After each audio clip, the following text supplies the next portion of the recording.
ಶುಂಠಿ ಔಷಧಗಳ ಆಗರ. ನೆಗಡಿಯಿಂದ ಬಳಲುತ್ತಿದ್ದರೆ, ಚಳಿಜ್ವರ ಬಂದಾಗ, ಎದೆಯುರಿತದಿಂದ ಬಳಲುವವರು.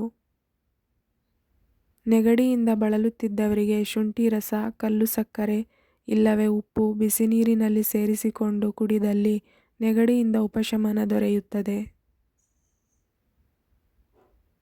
ಶುಂಠಿ, ಬೆಳ್ಳುಳ್ಳಿ, ಕರಿ ಉಪ್ಪು ಎಲ್ಲವನ್ನು ಸೇರಿಸಿ ನುಣ್ಣಗೆ ಅರೆದು ಅದನ್ನು ದಿನದಲ್ಲಿ 2-3 ಬಾರಿ ಹೊಟ್ಟೆಗೆ ತೆಗೆದುಕೊಳ್ಳುವುದರಿಂದ ಹೊಟ್ಟೆಹುಳು ನಿರ್ನಾಮವಾಗುತ್ತದೆ.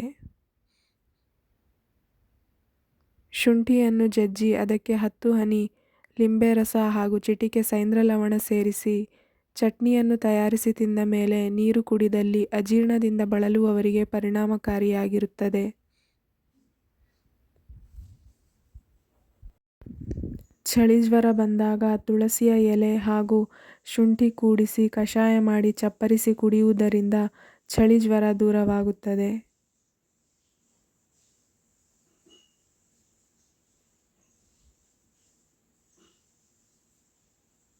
ಶುಂಠಿ ರಸವನ್ನು ಬೆಚ್ಚಗೆ ಮಾಡಿ ಉಗುರು ಬೆಚ್ಚಗೆ ಇರುವ ಶುಂಠಿ ರಸದ 4-6 ಹನಿಯನ್ನು ಕಿವಿಗೆ ಹಾಕುವುದರಿಂದ ಕಿವಿ ನೋವು, ಕಿವಿ ಗಡಚಿಕ್ಕಿರುವುದು ನಿವಾರಣೆಯಾಗುತ್ತದೆ.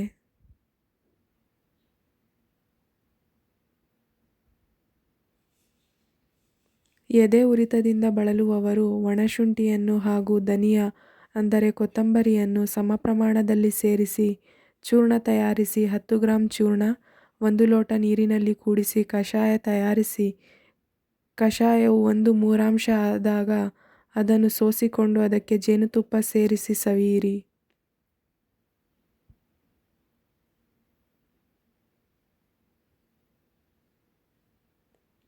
ಈ ತೆರನಾಗಿ 3-4 ಬಾರಿ ಮಾಡಿದಲ್ಲಿ ಎದೆ ಉರಿತದ ಆಮ್ಲೀಯತೆಯಿಂದ ಬಿಡುಗಡೆ ಪಡೆಯಬಹುದಾಗಿದೆ.